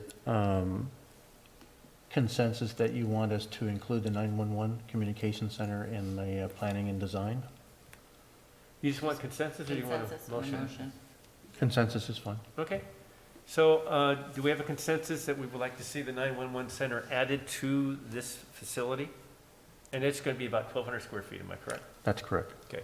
And I also believe it's been talked about that we're not going to add this to the cost of the bond or the. I or the believe we loan. can, I think we can find a funding source for this So one. that will be funded separately? So, Does that 1,200 give us longevity, room to grow if we need to? Yeah, I think it does. It gives us the ability to have a large room, several offices, and a bathroom in that facility. It's a yes from me. okay, so everyone's in, we're in consensus, Carmen, Sarah, 911 center, all right? Okay, and Stephanie? Yes. Yeah, and I am also. Okay, the next item is the bond scenario. Are we still, the majority of us are number 5? Scenario, is that correct? Carmen, number 5, Sarah, number 5? Okay. I'm number 5, and I'm not sure where Stephanie, she's half and half, so.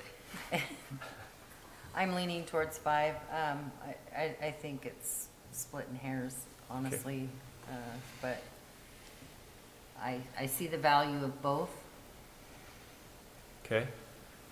So the next item is library siting. Do we all agree on the chosen site that the library steering committee has decided? I guess the other question is, so that's, we're going to go number D then, right? We're all, Option D. Correct, and I think what we're just looking for is you to ratify the recommendation of the steering committee. okay. So consensus or a vote? Vote on that one. Okay. So I would need a vote or a motion to go ahead and approve the library steering committee's recommendation. I'll make a motion to accept the library steering committee's recommendation of option D for the siting, massing of the new library. Do I have a second? Second. Been moved and seconded to adopt the library steering committee's citing of the library. Any other comments or discussion on this issue? Hearing none, I'll call for the question. All in favor, say aye. Aye. Any opposed? Hearing none, it passes. Is there anything else we have to address on this topic? Okay, hearing none, the next item is city manager's report. My report will be brief. 2 things. One, progress is being made on the Inglewood school site. Some of the structure that, or the partial structure that remained from the fire, that's down, and the crews are out there doing debris cleanup and separation of items and hauling things away. You can actually, there's a road all the way around it again, so that they can get through, and things are progressing nicely. We expect that site to be cleaned up and finished by the end of this month. And then we can move on.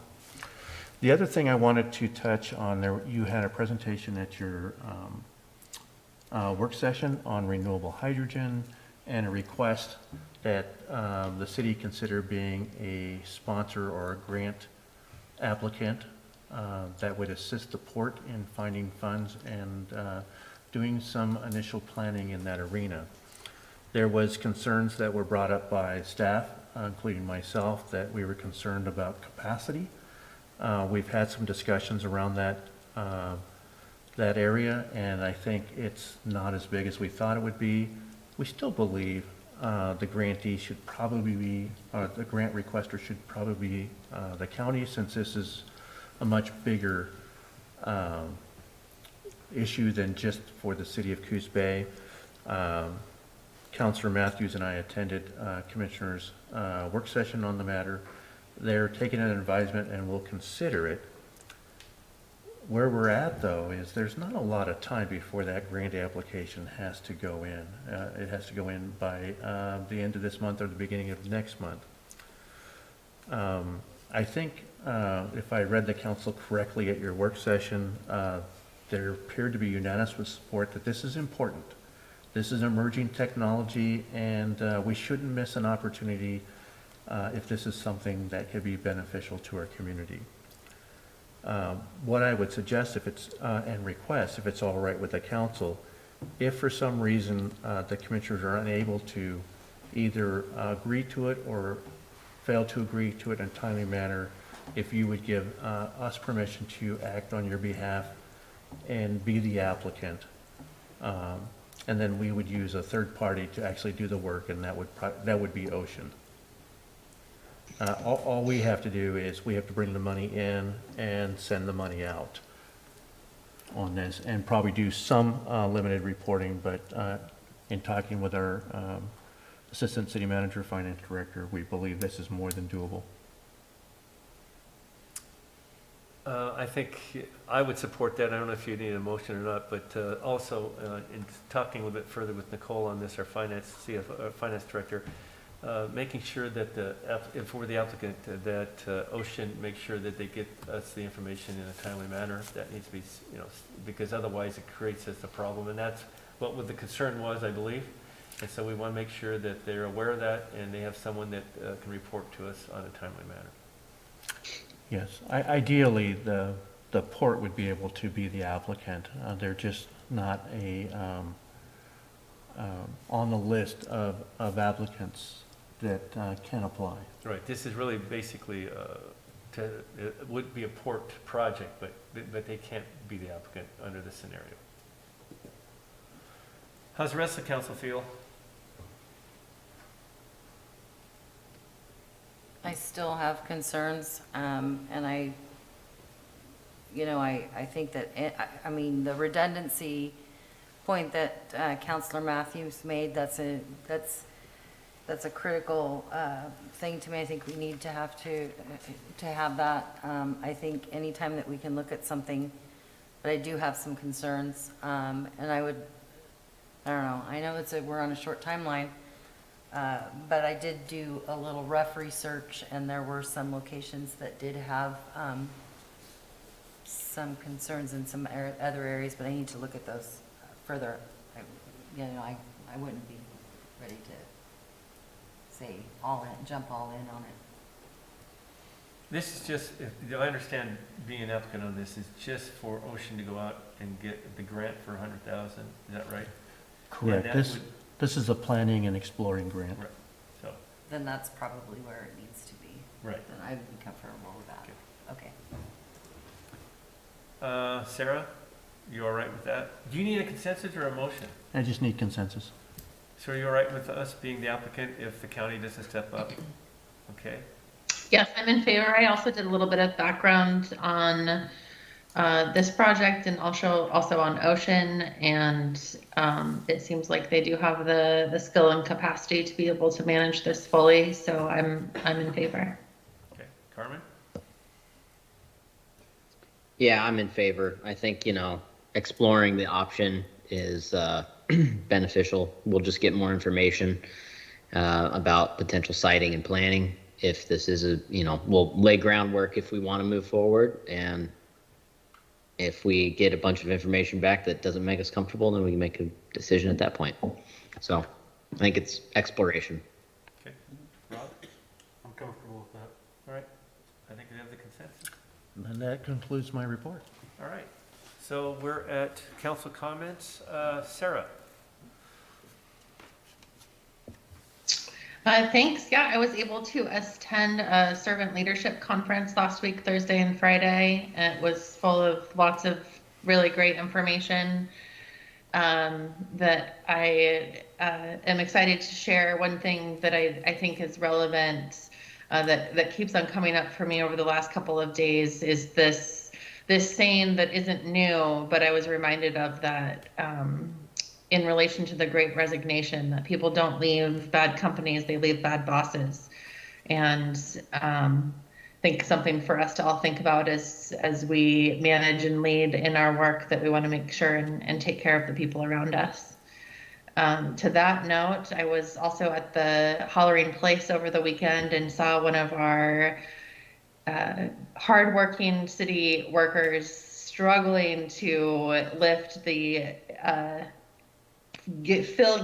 fish guild garbage bag of all sorts of things into his truck at Hollering Place. And I know that, Roger, you've mentioned that we're looking at some trash solutions down there, but what we have happening right now is probably not sustainable for our staff. Just knowing the weight limit on those bags when they're full of those fish guts, it's just looked pretty taxing.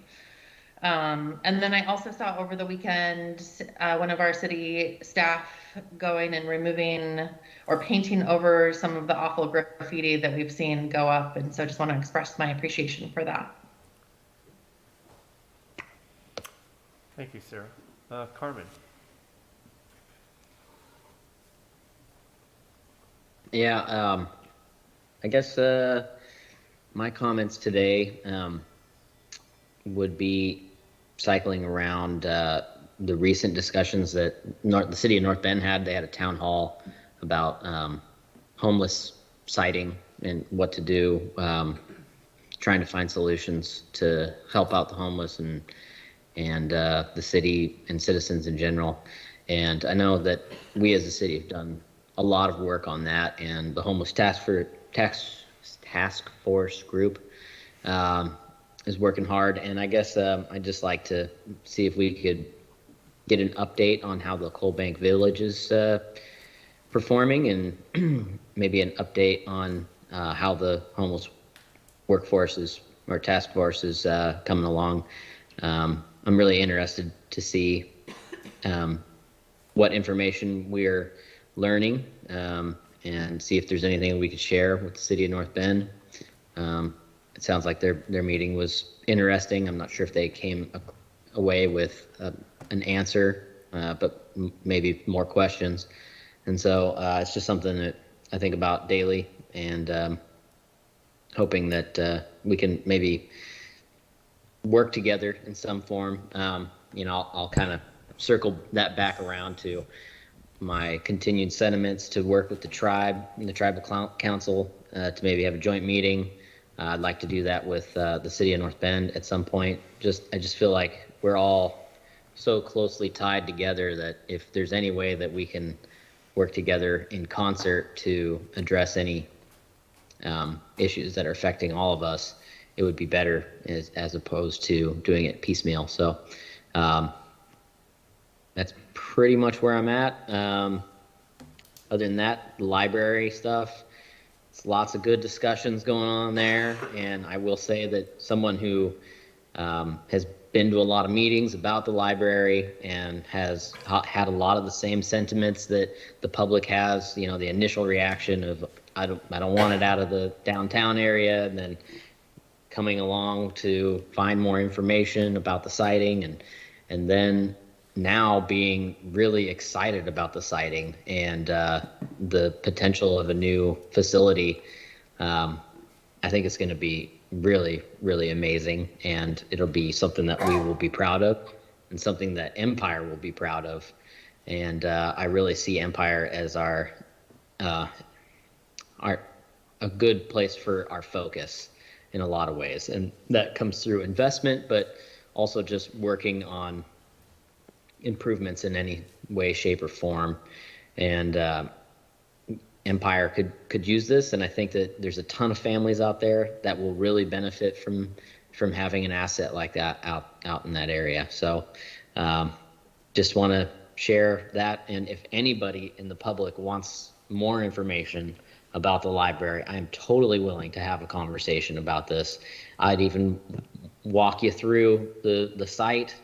Go to John Toppit's. I've been doing that a lot lately, it's such a beautiful park, and this is only going to bring more people there to enjoy the amazing asset. So with that, I think I will conclude my comments. Thanks, Carmen. So Stephanie, you want to address some of the, about the Sure. homeless committee and your comments? You can just Sure. go right into it. Sure. You want me to do that now? Sure. Okay. I actually attended the town hall meeting last night because I think, you know, we're all one community in that sense. And what this council did in setting up the work group basically said we need to take into consideration what we do here and how that's going to impact the communities around us in the county. And so I will let you know that we have two, you know, active folks. We have a representative that's actually from North Bend that sits on that work group that the council appointed to that work group. But also the mayor has been in attendance as well as the city administrator, and they've been actively reporting to us on their progress. And I did reach out to Mayor Engelke yesterday, or this morning, following that meeting, and to indicate that there are a number of questions that were raised in that town hall that could be easily addressed in scenarios that we've already encountered with the application of our ordinances and policies that we have in place, and to please reach out to our staff that is working directly with the homeless, but also, and I know that Roger and David, the city administrator in North Bend, have regular conversations, so I know that that branch has been extended. I will say that we are very fortunate that this council and leadership and our staff said we need to put a step forward on this and implement a work group, and our police leadership and the folks that are on the ground, you know, dealing with the issues surrounding homelessness on a daily basis, because a lot of the struggles that our neighboring city are facing, we have some opportunities that they don't, because we are a larger mass of land, and we have creative staff that has created some opportunities that have shown the way to be firm but compassionate in how we address the needs. And I think, you know, the only thing that I would say is that, you know, a lot of times people rely on the stereotypes, and I can honestly say at one point in my life I was almost homeless. My plan B was, and I still have my plan B because I never know, was a trailer when I was going through chemotherapy and wasn't working. We never know someone's situation, and so you know, not to make assessments in that. I think the city of North Bend is doing a good job in trying to address the needs of all their citizens, just like we have. And I am very proud of this council, our staff, and our work group, which is made up of so many people trying to address this issue. So I'm sorry I got on my soapbox there. That's all right. But they're working through it. They're back at the drawing board at this point to try and find some locations. You're never going to please 100% of the people, you know, you're just not. So that you do the best you can to listen and come up with the best solution. That's what this council, that's what our staff, that's what our police, that's every facet of the city has tried to do to address this, is come up with the best scenario. And I think we're doing that. Council comments? Other comments that I have, great presentation by the two mayors. I'm sorry that the mayor of North Bend took up some of your time, but you made it through, I'm telling you. And also, just wanted to extend my appreciation to all of the volunteers. We have no idea how difficult what we would do, we do if we didn't have the volunteers that we have. And I think clearly the active steering committee we have for our library, the foundation, all of the people involved in that have made our job much easier to make those decisions because of the time that they put in. I'm talking about not just the library, but all of the volunteers that we have that work in the city. So thank you. And that's all I have. Thank you. Rob? I'll just echo Councilor Kilmer's comments about the volunteers. I know I've said it before, but I think it's important for the council to hear and for the volunteers to hear that I'm just so impressed with everybody on the Library Foundation, the Library Board, the Library Steering Committee. They put in a lot of time and volunteer a lot of time towards not only the library operations, but also this library project, and I really appreciate it. And secondly, I just want to say how impressed I am with the design consultants from Hacker. They're super thoughtful in every decision they make, and they encourage public input and input from the committee and from the council. And I just think they're just doing an outstanding job. And the only other thing I'll say, I'm not bitter, but I did see that option 4 saves us $4,200 in interest on the library. That's where I was That's there all I with you, have. Betty. That's why I was right there with you. Oh, all right. I just want to echo what Rob said, that I want to thank everyone that was involved in the library siding, and the steering committee, and the foundation, and the staff. Without those volunteers and the other volunteers in the city, a lot of things wouldn't happen, as Stephanie had suggested and mentioned.